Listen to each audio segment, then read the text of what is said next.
اعوذ باللہ من الشیطان الرجیم بسم اللہ الرحمن الرحیم۔ تحفہ یا علی مدد۔ حضرت امیر المومنین علی ابن ابی طالب کی ولادت بسعادت کیسے ہوئی؟ عزیزان گرامی، جب اللہ نے جناب پیغمبر کا نور خلق کیا تھا، جناب فاطمہ کا نور خلق کیا تھا، اسی وقت جناب علی علیہ السلام کا بھی نور خلق کیا تھا۔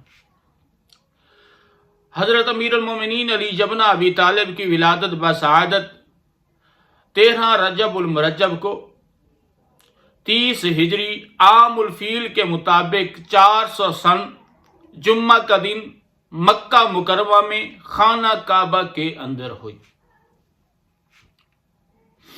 حضرت علی علیہ السلام کی والدہ کا نام فاطمہ بنت اسد تھا اور جناب علی کے والد کا نام جناب ابو طالب تھا۔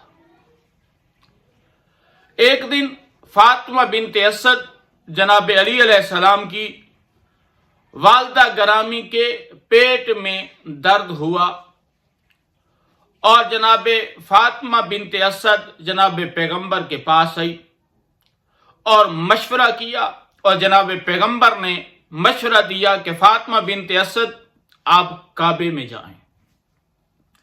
فاطمہ بنت اسد نے پہلے کعبے کا طواف کیا، اس کے بعد کعبے کی دیوار کے ساتھ کھڑی ہو گئی، خداوند تعالی سے دعا کے ہاتھ بلند کیے اور کریم خالق کی بارگاہ میں کہا، اے کریم خالق، میں ایک مومنہ ہوں، تجھے واسطہ ابراہیم کا جو خانہ کعبہ کا بانی ہے، تجھے واسطہ اس بچے کا جو میرے شکم میں ہے، میرا شکم آسان فرما۔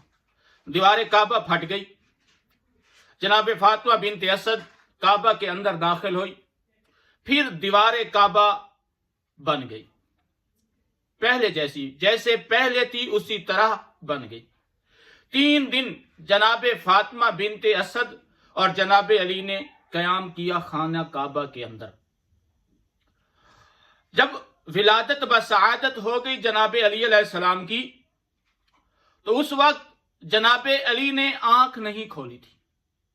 فاطمہ بنت اسد نے سوچا کہ جناب علی کی آنکھوں کا نور نہیں ہے۔ جب تیسرے دن جناب علی علیہ السلام کو فاطمہ بنت اسد نے جناب پیغمبر کے ہاتھوں میں دیا اور جناب پیغمبر نے اپنی گودی میں بٹھایا، تو جناب علی نے آنکھ کھولی۔ جناب علی چاہتے تھے اور اللہ بھی چاہتا تھا کہ جناب علی پہلی نظر کھولے تو خاتم النبیین حضرت محمد صلی اللہ علیہ وآلہ وسلم کو، جو نبیوں کے امام ہیں، نبیوں کی آخری حجت ہیں، اس کا دیدار ہو۔ جب ہاتھوں پہ آئے اور جناب پیغمبر کی گودی میں آئے جناب علی، تو اس وقت آنکھ کھولی اور پہلی نظر جناب پیغمبر کو دیکھا جناب علی نے، اور آسمان کی طرف منہ کیا، قرآن کی تلاوت کی، شکر خدا ادا کیا۔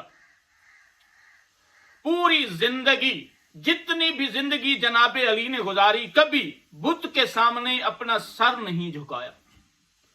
حق میں، عدل میں، انصاف میں، عبادت میں، تقوی میں، پرہیزگاری میں سب سے اعلیٰ درجے پر فیض رہے۔ جناب علی کہ اگر انصاف کی بات کی جائے تو جناب علی نے اپنی پوری زندگی میں کسی کو حق سے زیادہ نہیں دیا، اور جس کا حق بنتا تھا جتنا اتنا اس سے کم نہیں دیا۔